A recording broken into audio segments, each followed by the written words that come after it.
வேற பையன பார்த்து கல்யாணம் முடிச்சு வைங்க அப்படிம்பா. என்னது வேற பையனா? என்னடி சொல்ற? அப்படின்னோனே, ஆமா எனக்கு வேற பையன வந்து பாருங்க. எனக்கு பாண்டிலாம் வேண்டாம். எனக்கு பாண்டிலாம் செட் ஆக மாட்டான் அப்படின்னு சொல்லி சொல்லும்போது, இவ்வளோ நாள் அவன் தான் வேணும் வேணும்னு ஒத்த காலில நின்னுட்டு இருந்தேன். இன்னைக்கு வந்துக்கிட்டு வேண்டாம் வேண்டாம்ன்னு சொல்றானோனே, அதுக்கு அவன் என்ன சொல்லுவான், "ஏம்மா இவ இப்ப இப்படிதான் சொல்லுவா. அதுக்கப்புறம் தூங்கி எந்திரிச்சோனே வேற மாதிரி பேசுவா.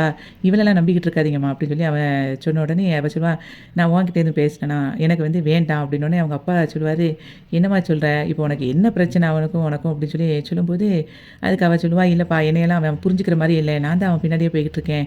அவன் என்னைய பார்க்குறதே இல்ல. கண்டுக்கவே மாட்டேங்கான்" அப்படின்னு சொல்லிட்டு இருக்கும்போது, அவங்க அம்மா சொல்லுவா, "இங்க பாருடி கல்யாணம்னு சொல்லி கேட்குறியே, உனக்கு இப்போ 21 வயசு தான் ஆகுது. இப்போ உனக்கு கல்யாணத்த முடிச்சு என்ன செய்ய?" அப்படின்னோனே, அதுக்கு அவ சொல்லுவா, "ஏன் இதுக்கு முன்னுக்கூட்டி இவனோட ஃப்ரெண்டுன்னு ஒருத்தன கூட்டிட்டு போய் கல்யாணம் முடிச்சு வைக்க போனீங்களே, அப்போ வந்து எனக்கு 21 வயசு கூட ஆகல.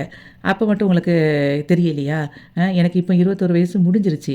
எனக்கு கல்யாணத்த முடிச்சு வைங்க. எனக்கு வந்து பையன் வந்து நல்லா இருக்கணும் அப்படிலாம் கிடையாது. எனக்கு வந்து ஓரளவுக்கு இருந்தாலே போதும். கல்யாணத்த மட்டும் முடிச்சு வைங்க. முடிச்சு வச்ச உடனே நான் பாட்டுக்கு ஒரு கடன வாங்கி ஒரு மெடிக்கல் ஷாப் மாரி வச்சுட்டு என் பொழப்ப பார்த்துக்கிடுவேன்" அப்படின்னு சொல்லிட்டு கோவத்துல எந்திச்சு போயிருவா.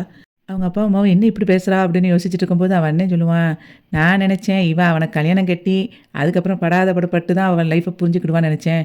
நல்ல வேளை இப்பவுமே புரிஞ்சுக்கிட்டாளே! அப்படின்னு சொல்லிட்டு, இவ இப்ப சொல்ற நேரத்திலேயே நம்ம பாட்டுக்கு பெசாட்ல கல்யாணத்த முடிச்சு வச்சுருவோம்.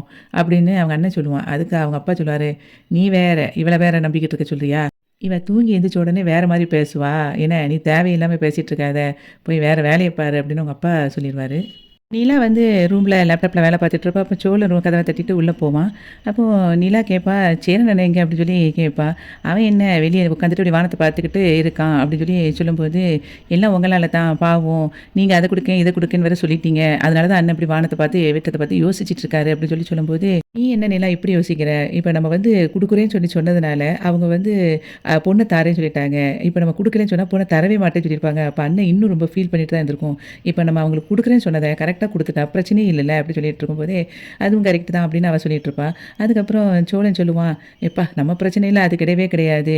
ஏன்னா, இப்போ ஒரு வேள உன்னைய நான் லவ் பண்ணி, அத வந்து அதுக்கப்புறம் உங்க அப்பா கிட்ட போய் உன்ன கேட்டு, அதுக்கப்புறம் உங்க அப்பா வந்து எனக்கு இவ்வளோ பணம் குடு அப்டின்னு என்கிட்ட கேட்கும்போது, அத குடுக்க முடியாம நான் வந்து தோத்து தான் போயிருப்பேன்" அப்டின்னு சொல்லி அவன் சொல்லுவான்.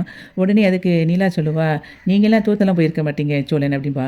"என்ன சொல்ற?" அப்டின்னு கேட்கும்போது, "ஆமா, கண்டிப்பா நீங்க எங்க அப்பாவுக்கு வந்து குடுத்துருப்பீங்க" அப்டின்னு சொல்லி அவன் சொல்லுவா.